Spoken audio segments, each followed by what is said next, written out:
member of a 12-step recovery group. Their step 10 states, we continue to take personal inventory, and when we were wrong, promptly admitted it. He's promptly admitting his wrong today. His thought is, why should you make the mistakes when you can learn vicariously from his? Distinguished Toastmaster Jeff Rufenacht is on the third speech of his second path, Introduction to Vocal Variety and Body Language. Please welcome Jeff with his Mea Culpa speech, Just Say No. Yes, sir.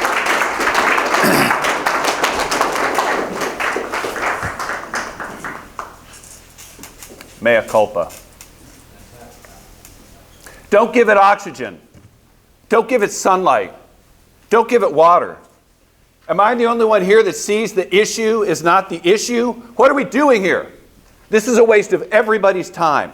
This is beneath us. We're better than this. But I'm getting ahead of myself.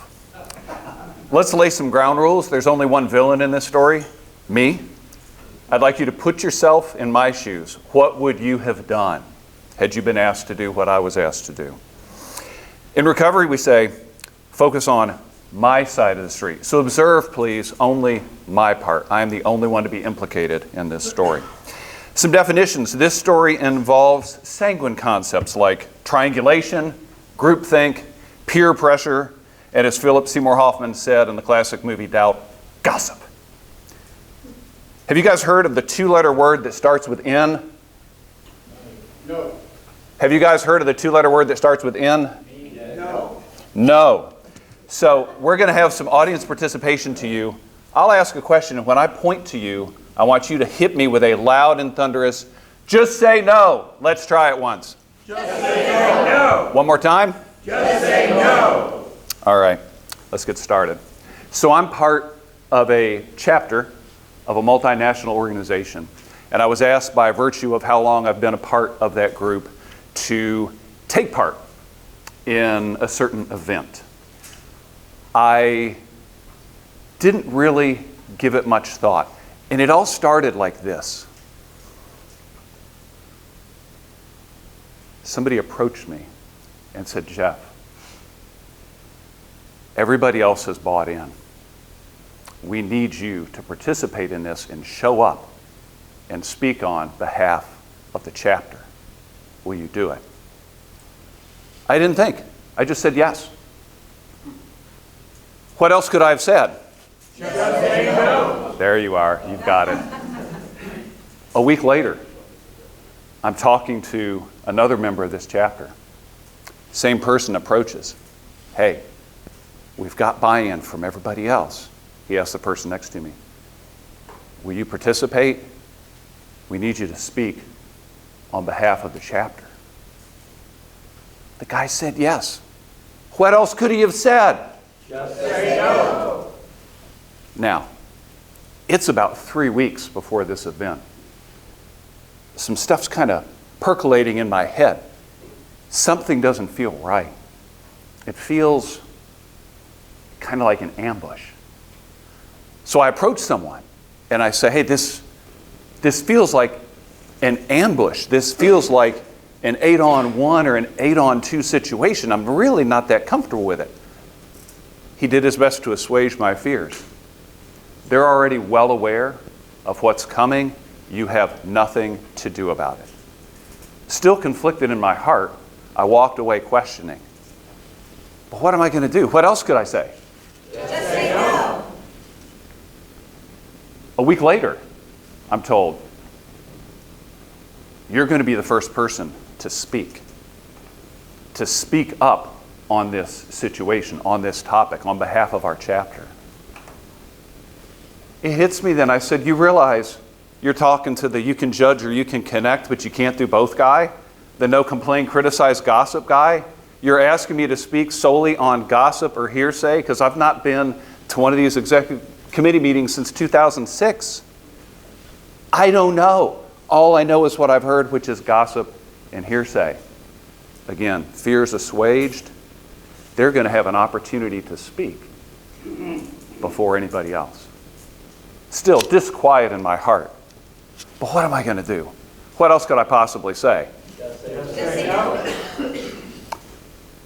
Cloak and dagger email comes the week of. Don't say anything. Imagine sotto voce via email. Don't say anything. I've BCC'd everybody. Nobody knows my name is the only name that's exposed. It's coming up this week. You want to talk about feeling weird about this whole thing now.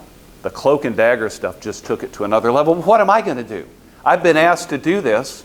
I've got to say yes, right? What else could I say? Just say no. Finally, it's the day of. I'm worked up now. I barely slept last night because I know this is wrong for me. I'm not speaking for anybody else, but for me. Show up and with gossip and hearsay speak on this. And I get a text. Personal to me, Jeff. Just want to make sure you're still good for 6 o'clock sharp. My heart starts racing. I feel like a hired gun, a mercenary, but what am I going to do? What could I possibly say? Just say no.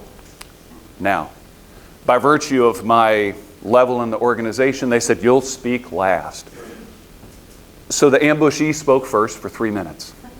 Then one by one, in dulcet, sonorous tones, each ambusher fulfilled their obligation. I really like you. However, I've got to side with the charter. I've got to side with this chapter.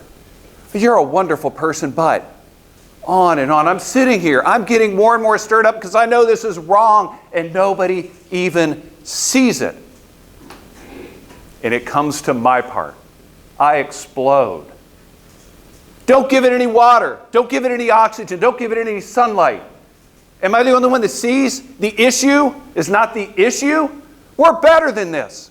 This is beneath us. We're Winter Park Toastmasters. And for the next 2 nights, I barely slept. Because when I sat down, I saw the look in the eye of the ambushee that was there. A tear forming, and he looked broken. Mission accomplished. We had crushed the oppressors. We had killed that cancer. But for me, at what personal cost? I thought I might see this person at our meeting that Friday. And again, I lost sleep for the next 2 nights. I didn't see him. I called him that afternoon. Guess what? We talked about triangulation, right? I heard a different story. I don't know what story to believe.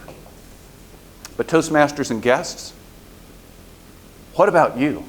Do you realize I could have alleviated all of this if I had said 3 simple words? Just say no. All I had to do was stay in my lane. I would have had a clear conscience. What about you? Where in your life do you need to, say it with me, just say no? Mr. Toastmaster.